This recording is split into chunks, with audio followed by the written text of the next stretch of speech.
Bonsoir à tous. Au sommaire de ce journal, les centrales et confédérations syndicales sont fâchées. Elles ont du mal à digérer la récente décision du ministère de l'enseignement secondaire technique et de la formation professionnelle de porter à 30 heures la masse horaire hebdomadaire de cours par les enseignants aspirants. À travers une conférence de presse organisée ce vendredi, les responsables syndicaux dénoncent la décision. Les détails dans ce journal.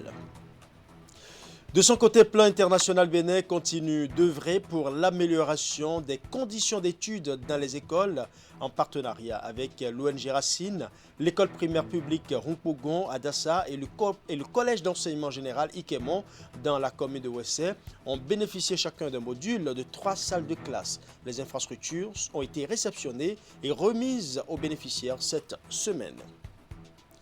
Et pendant ce temps, la population de Natitingou peine à joindre les quartiers de Wenké et Tirimina. Et pour cause, le pont qui relie ces deux quartiers a été partiellement détruit par les pluies torrentielles de ces derniers jours.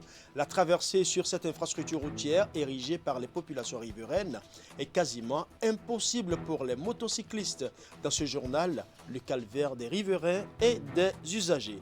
Voilà pour les titres. Mesdames et messieurs, à nouveau, bonsoir.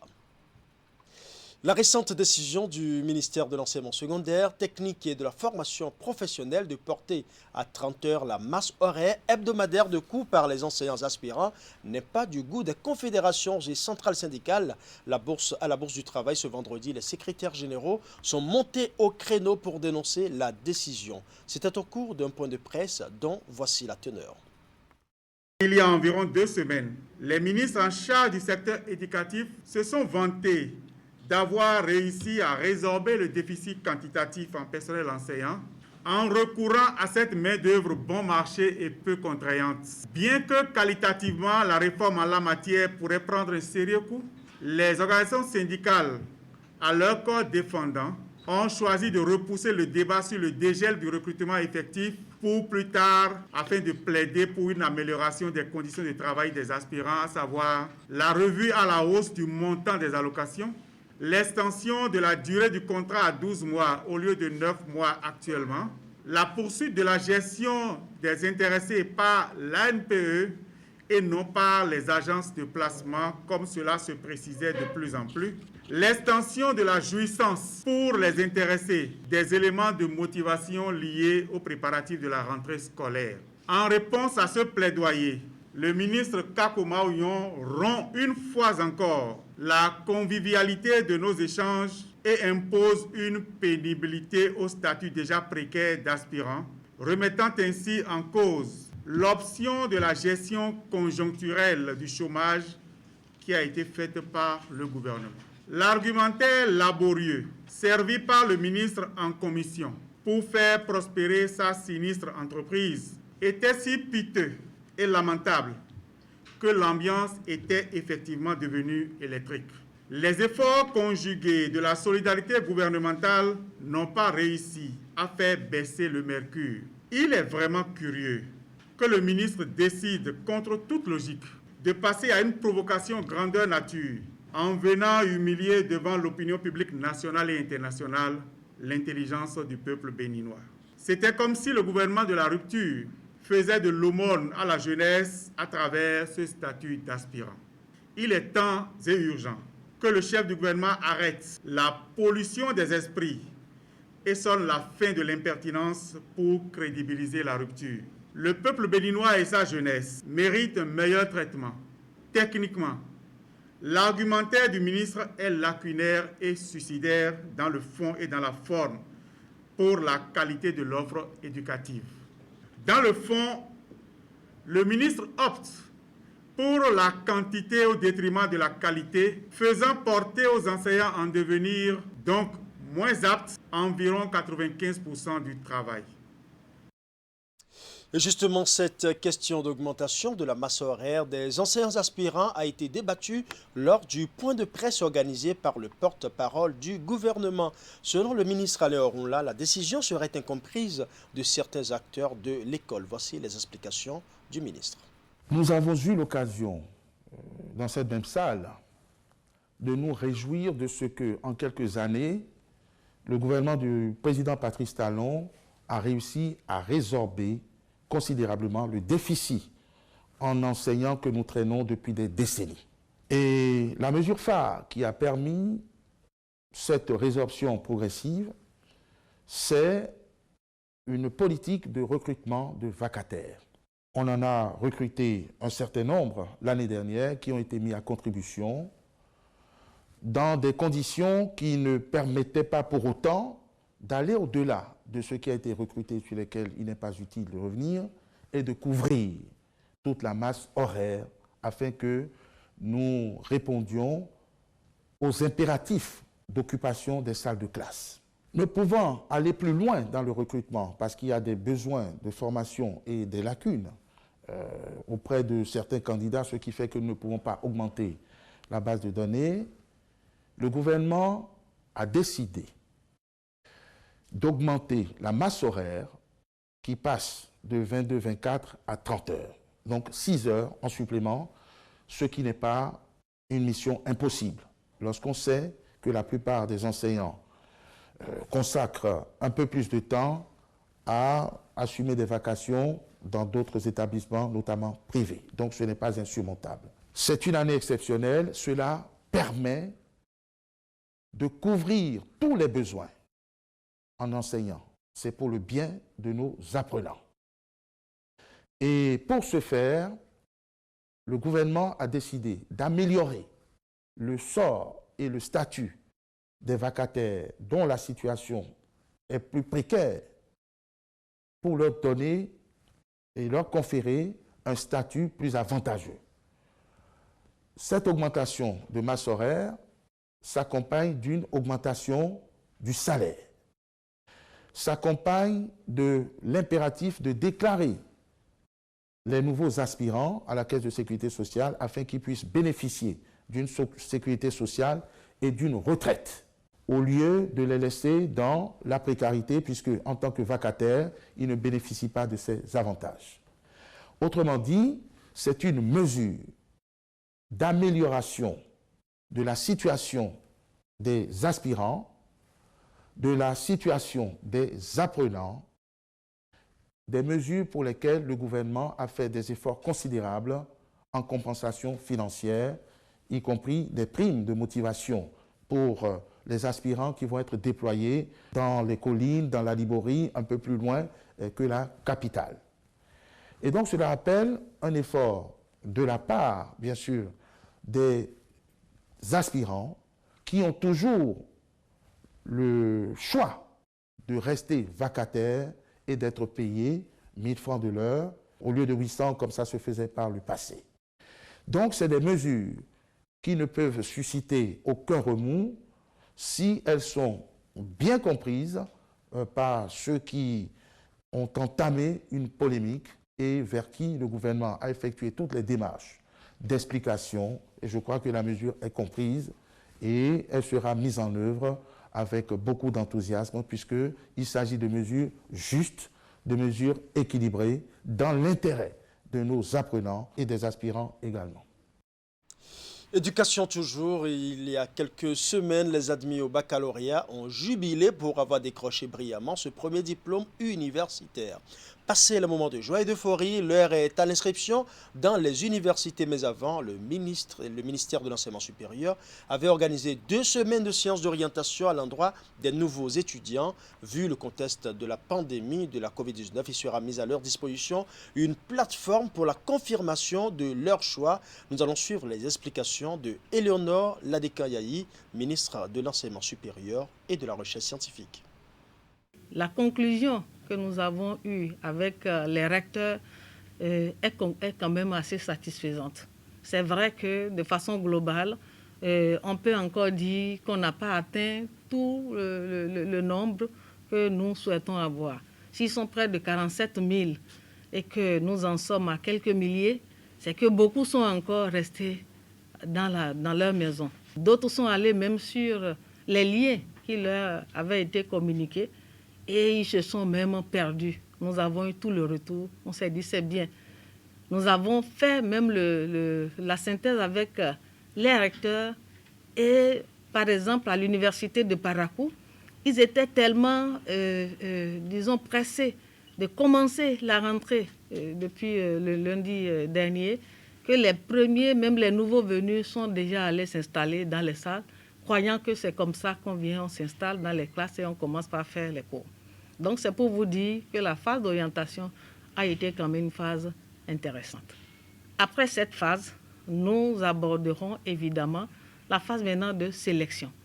Et pour la phase de sélection, on va d'abord leur permettre aux étudiants qui ont effectué cette phase, qui ont pris part à cette phase d'orientation, de pouvoir confirmer ou modifier leur choix.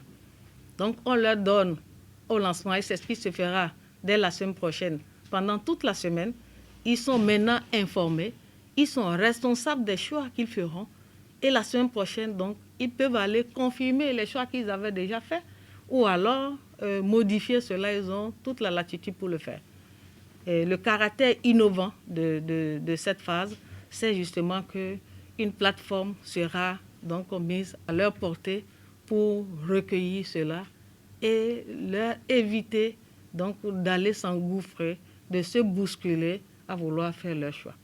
Dès la semaine prochaine, nous lancerons donc cette plateforme et une fois lancée, évidemment, la main leur sera donnée pour maintenant opérer des confirmations ou des modifications de leur choix. Alors, je dis à mes futurs étudiants, et qui sont déjà très pressés, c'est une très bonne chose d'avoir cette chaleur, cette énergie, mais il faut bien l'entretenir et conserver cela pour aller faire des choses utiles. La semaine prochaine, c'est après le lancement que, évidemment, vous viendrez faire vos confirmations ou les modifications de choix.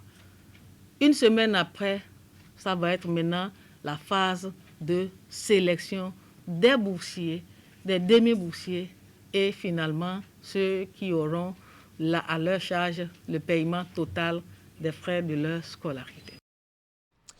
De l'appui en ce début de rentrée pour les orphelins et enfants vulnérables de la commune de Djidja, avec le soutien de la direction départementale des affaires sociales du Zou, l'ONG Humanité Plus a fait don de kits scolaires à plusieurs centaines d'enfants. L'initiative, portée par des partenaires, dure depuis 2003 et vise à améliorer les conditions de vie des enfants issus de milieux défavorisés. Reportage. C'est un engagement pris par le donateur et qui dure depuis 17 ans. Soutenu par la direction départementale des affaires sociales et de la microfinance du Zou, l'ONG Humanité Plus a fait don de kits scolaires aux orphelins et enfants vulnérables de la commune de Djidja. L'objectif est de les aider à bien démarrer la rentrée des classes. Cette année, 219 enfants bénéficieront de kits scolaires. 150 enfants de la tenue uniforme kaki et 55 enfants recevront les frais de scolarité. Et enfin, 110 enfants auront accès à la cantine durant cette année scolaire 2020-2021. Au nom de tous les enfants parrainés, nous remercions l'ONG Humanité Plus et ses partenaires le don de fournitures dont on bénéficie chaque année. Nous disons un grand merci à Nora et Créa pour tous les sacrifices et efforts consentis. Nous promettons de travailler et de donner de bons résultats. Avec 24 apprenants au départ, l'offre gratuite de kits scolaires aux enfants parrainés par l'ONG concerne aujourd'hui plus de 400 bénéficiaires. Ils proviennent des familles défavorisées des arrondissements de Mounion, d'Ouimé et Mbega. À travers ces actions, l'ONG donatrice entend accompagner le cursus scolaire de ces enfants, mais également lutter contre la déscolarisation.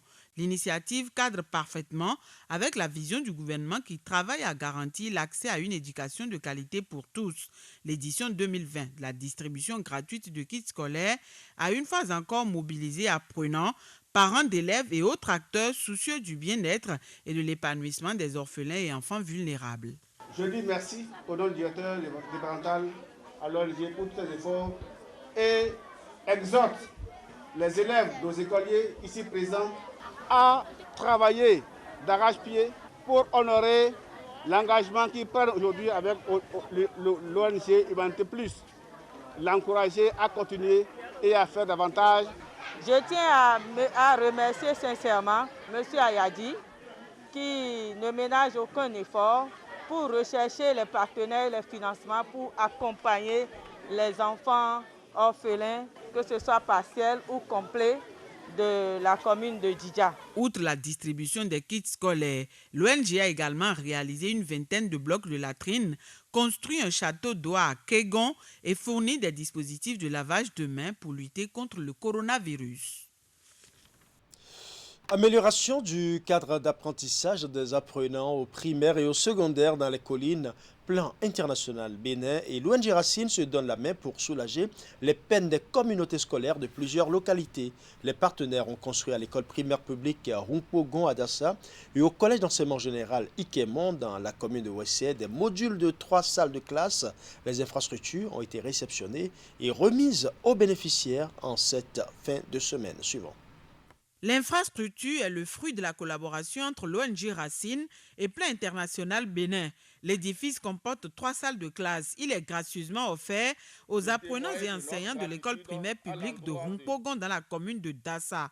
Les charges financières liées à la construction du bâtiment sont imputées au projet Amélioration des conditions de vie des filles et des jeunes du bureau de mise en œuvre du programme d'influence d'Adjoun de Plan international Bénin. La supervision technique, quant à elle, a été assurée par l'ONG Racine. Il s'agit d'un module de dimension 27,9 mètres sur 7,35 mètres par salle de classe avec une terrasse de 27,9 sur 19,1,95 mètres de rampe d'accès pour les enfants handicapés et couvert de tôles ondulées galvanisées de 0,17 cm. Chaque salle de classe est munie de 2 tableaux de dimension 5 x 1,2 et d'un placard. Nous sommes très heureux de voir ce beau bâtiment dans notre école. Il nous permettra de ne plus nous exposer au vent, à la poussière, à la pluie et au soleil. C'est le lieu de saluer tous les efforts inlassables consentis par Plan international Bénin pour permettre aux enfants du département des collines de jouir de bonnes conditions d'apprentissage et d'assurer ainsi leur maintien de façon durable à l'école. Comme à Rumpogon, les ONG partenaires ont également construit un module de 3 salles de classe au collège d'enseignement général Ikemon dans la commune de Ouessé.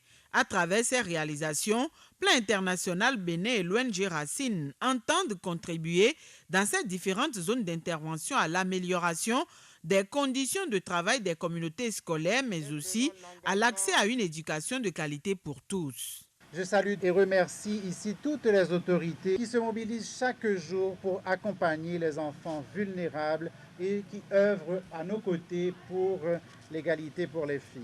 Plan international Bénin et ses partenaires sont très contents et très heureux et absolument fiers de contribuer par ce joyau au bon fonctionnement de cette école et par ricochet à l'obtention de meilleurs résultats. Ce rêve devenu réalité intangible comble la joie du monde scolaire et la communauté de l'arrondissement du Kémon. Toute cette communauté, par ma voix, remercie sincèrement Plan international Bénin et l'ONG Racine. Les salles de classe, selon les donateurs, seront entièrement équipées en mobilier dans les tout prochains jours. Chaque module de classe va recevoir 75 tables bancs confortables et adaptées aux activités pédagogiques. À Rumpogon et Ikemon, d'autres doléances ont aussi été présentées à l'endroit des ONG donatrices. À ces sollicitations, les responsables ont promis y accorder une attention particulière. Je l'annonçais en début d'édition, le pont de la rivière qui sépare les quartiers de Wenke et Chirimina à Natitengu a été partiellement détruit par les pluies torrentielles de ces derniers jours. La traversée de cette infrastructure routière érigée par les populations riveraines est quasiment impossible pour les motocyclistes. En ce qui concerne les piétons, il faut s'armer de courage et surtout savoir où l'on pose ses pieds pour aller à destination sain et sauf. Voici le calvaire des usagers. Depuis ce jeudi 1er octobre, la traversée de la rivière Fourignegere qui sépare les quartiers Wenke et Chirimina dans le 3e arrondissement de la ville relève d'un parcours de combattants pour les populations riveraines. L'unique pont de fortune qui relie ces deux quartiers a été partiellement emporté par les pluies diluviennes qui se sont abattues sur cette localité. Du coup, il est difficile pour les piétons et quasiment impossible pour les motocyclistes de traverser cette rivière. À 7 heures déjà, on a fait traverser les enfants. À midi maintenant, on est obligé de les attendre et les prendre un à un pour pouvoir les traverser encore. Au cœur d'une grande ville comme ça, comme Naitengu, on va vivre encore de pareilles situations. Vous-même, vous avez vu ce qui se passe. Les gens difficilement sont en train de faire traverser les enfants. À midi, on va faire cette épreuve. Le soir, on va faire la même épreuve. Et jusqu'à quand, Dieu seul le sait. Cette catastrophe naturelle intervient quelques jours après la rentrée des classes 2020-2021. Pour les apprenants dont les établissements se trouvent de l'autre côté de la rive, la traversée de ce pont se fait avec tous les risques possibles. Je viens de traverser avec difficulté pour aller à l'école. C'est par ici on passe. Cet ouvrage de fortune a été réalisé depuis 2015 par les populations riveraines avec le concours de certaines bonnes volontés. Depuis lors, aucun plan de développement communal n'a pris en compte cette infrastructure, malgré les démarches des populations à l'endroit des différentes autorités qui se sont succédées à la tête de la mairie. Nous vivons une situation très difficile depuis des décennies. Ça fait le 4e maire qui vient d'être installé et jusque-là, le problème n'a pas trouvé de solution. Le lundi passé, j'étais avec le CA, j'ai dit mais nos ponts là, il dit bon, qu'ils sont en train, qu'il y a 2 ponts qu'ils vont prendre. J'ai dit bon, de nous concrètement, quel pont ils vont prendre en compte dans notre quartier. Il n'y a pas du pont de la haute tension, il n'y a pas de nos ponts, on ne sait pas au juste quel pont les gens veulent prendre en compte dans notre quartier. Dans l'état actuel de cet ouvrage de franchissement, sa traversée constitue un réel danger pour les populations, désormais contraintes à parcourir 2 voire 3 km pour se rendre au centre-ville contre 500 mètres qu'elles devraient faire pour rallier Natitengu centre par le biais de ce ponceau. Vous êtes en train de constater ici que sur ce pont-là, au lieu de faire 500 mètres pour amener les enfants à l'école ou pour les parents qui vont au service, au marché, les mamans qui vont aussi au marché, on est obligé de le faire maintenant 3, 4, 5 km. Contourner. Aller vers le siège là-bas. Ou vers le module, l'hôpital module, avant de retrouver la voie. Impuissantes face à cette situation, les populations implorent l'indulgence des autorités politico-administratives. Nous demandons au secours, au conseil communal, au chef d'État, de nous porter l'aide pour qu'ils puissent trouver une solution pour notre quartier, pour la construction du pont. Monsieur le maire, nous demandons pardon avec votre conseil communal, chercher des moyens pour venir nous sauver de cette situation.